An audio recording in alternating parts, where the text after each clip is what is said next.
Hello, this is Kayhan. Welcome to episode 26 of my life journey. In the previous episode, I answered some of your questions about these series that I'm sharing. And in short, I said, I'm not here to give you a blueprint or tell people what to do or, earn anything out of these videos. I'm here to only share my own blueprint that was given by my life coach step by step over a long period of time. And I'm going to share it here mm, as honest as I can, only for those who can get something out of it. In this episode, I want to talk about discipline and willpower. Lately, I've been thinking about improving these two because I've been going through, too many things again. As I just go forward in this path, I just feel that my challenges are getting more and more challenging. And it's like nonstop. And lately, I think the mental load in my mind has increased even more that sometimes I just feel a bit overwhelmed by them. So what I was thinking that okay, I am already doing meditation and the practice of silence of mind that we discussed in the early episodes, and that's a great thing. That's very effective. But I just felt that that's not enough anymore, and I need something more. I need more order. I need more willpower. I need more discipline in my life, and that's something that I do like for an hour in a day and I get out of the chaos, the daily chaos that we all have. But I need something more that I can implement throughout the day, 24/7, you know? So I discussed this with my life coach, and the way he described it, he explained it was totally different. He said, willpower is something that you can train and you can improve totally just as you brought some discipline in your life in the past like year or two, it can just get expanded more and more. And I didn't think about it that way because I think just generally we think that willpower is something fixed, right? That you are born with. I thought like if you just have a great willpower, you're blessed, you're lucky, and uh, if you don't have one, that's just the end of the story. But the way he explained it was totally different and said willpower can certainly get improved. He told me that willpower is more like a muscle. It can get stronger or weaker. It can get trained. And I was a bit, I paused and I got a bit shocked and said, like, what do you mean exactly? It's a muscle? And he said, no, definitely it's not a muscle. It's just a metaphor. Uh, but he suggested me to research it on internet and like find some maybe research papers in literature and some studies that have been done on this. Actually, based on my understanding, there are some certain places in our brain that are responsible for willpower and discipline. There are like some neurons, group of neurons there that can get larger or get like smaller, shrink down based on how we live and some certain things that I'm going to talk about. So it's very interesting that this is something that has been already studied and is backed by science. And the thing is, he asked me if I had times in life that I felt I am much more disciplined and like I have a lot of willpower. Maybe I woke up earlier, maybe I just went to bed earlier, did my tasks a lot more on time. So yeah, when I looked at the past, I said definitely I had those times for s- so many things, not only once. When I looked at like my past 10 years, there were times that I used to wake up maybe earlier. I had just more power and energy for everything. And he said that's not just accident, you know. Those were times that your willpower was stronger and then degraded, or then again got stronger. So he was guiding me to being more conscious about this thing so I can control it somehow in my life. And the thing is, that says a lot, you know, that told me a lot. I mean, I just shifted my mindset that discipline is not something that you naturally have or you're naturally strong at. It's something that can be also improved over time. And it's more about the very small things that you do every day in your life. And those things that you don't like, mostly hate, even, you know, as he explained it. Because the more we do those things that we maybe tell ourselves, oh, I'm not in the mood, I don't like it, oh, why should I do this? He said those things are exactly the means of strengthening your willpower. And it was very notable. The thing is, so by doing lots of very small things daily, we can teach our body and mind to obey more and resist less. Sar told me that I have to keep doing practice of silence of mind and my meditations strongly, and I shouldn't drop them at all. And if I want even better results, I have to prolong it for a longer amount of time daily. Like I used to do it only for 1 hour a day, and he suggested me to increase it to 2 hours a day. And if I can twice um, in my day, like once when I wake up and once before I go to sleep. And he said those times are the best times that can work for anybody, basically. Yeah, and he told me that the point is to not only doing it when life is easy and things are fine. He told me that the point is that I have to keep doing it exactly when life gets chaotic, noisy, maybe messy, you know, when pressure starts pushing from all sides of life. Those are the times that I have to, most importantly, keep doing this practice. And he told me that he will tell me some more things to do, but that's something I should never drop at all, just because life is getting hard. And he also told me something that uh, kept in my mind. I think it's worth mentioning.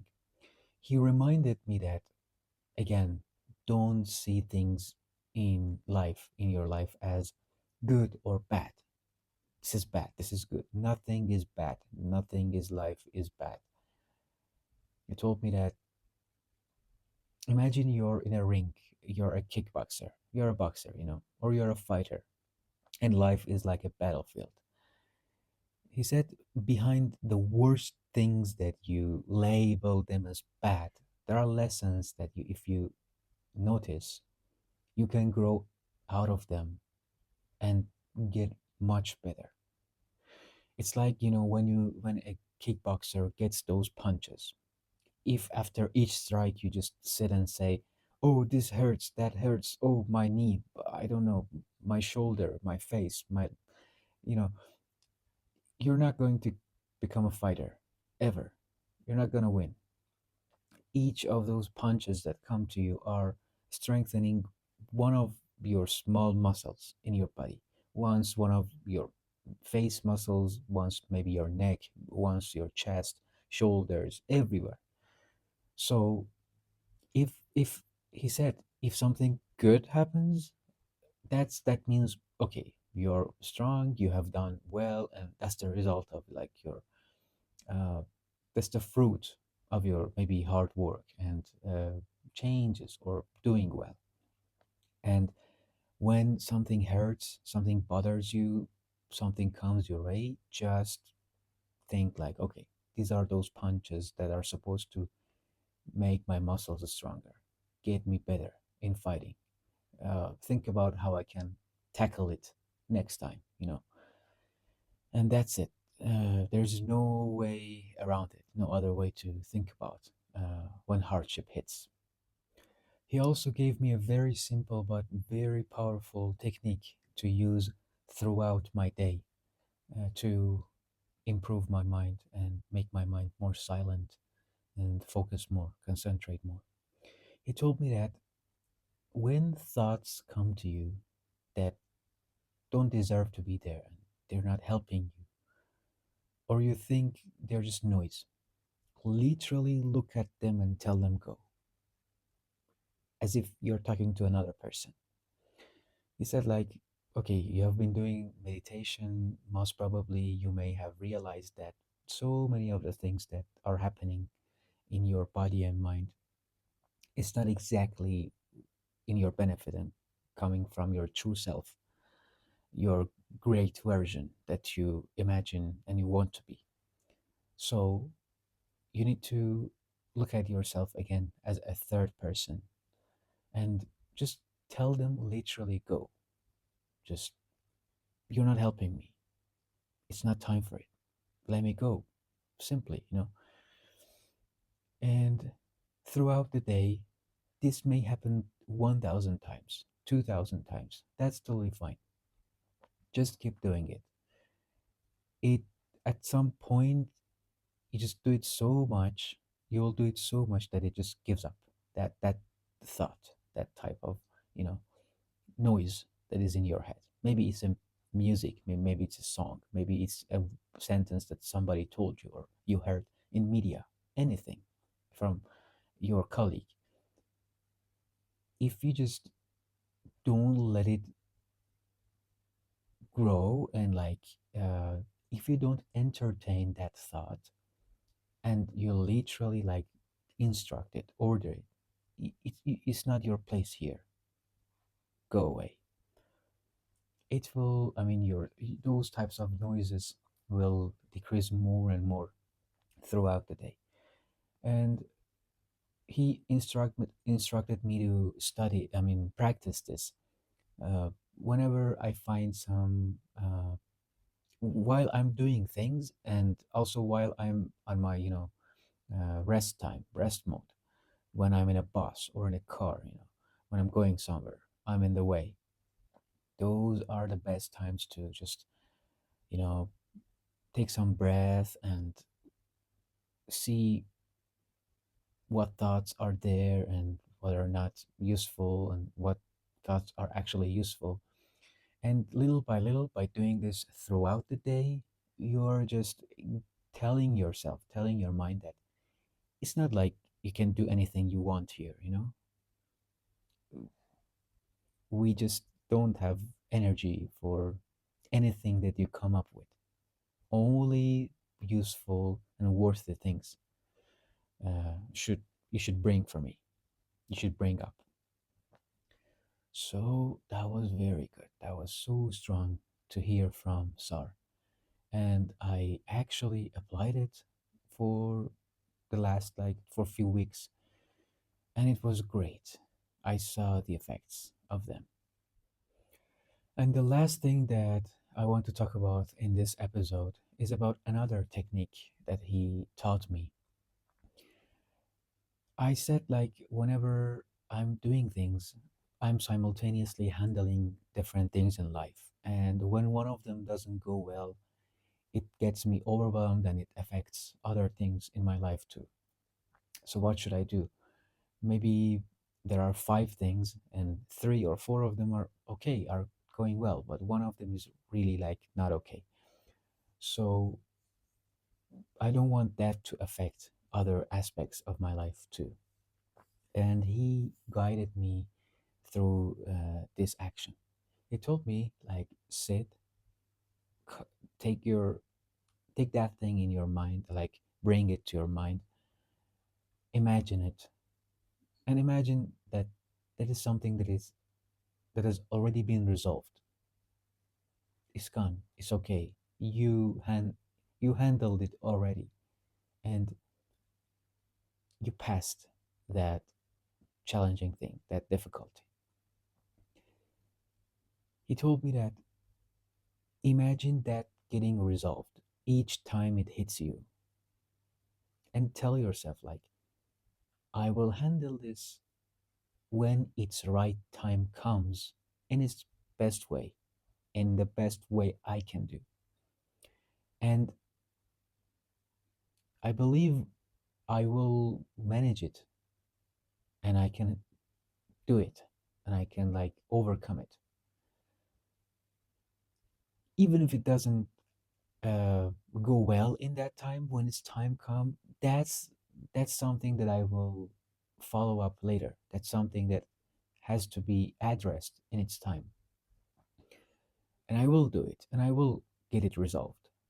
So by imagining this and telling yourself that, look, it's not like when I have something else to do at this time, something else should not disturb it. And by imagining that thing getting already resolved, that just, you know, tell, tells your mind that, okay, you are worrying about this. And there's this other side of things. There is this other probability that that thing may go very well. So why are you keep like pushing me and keep hurting me by the negative probability, negative side of it?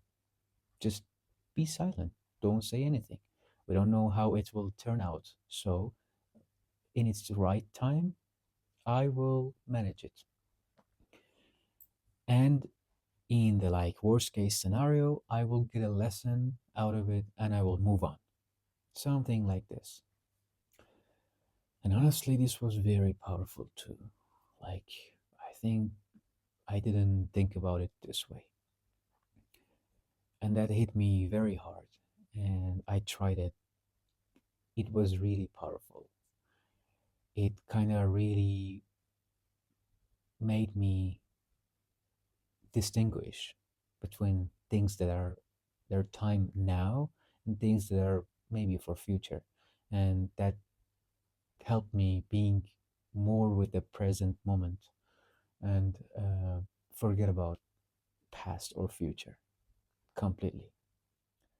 This is all I wanted to talk about in this episode.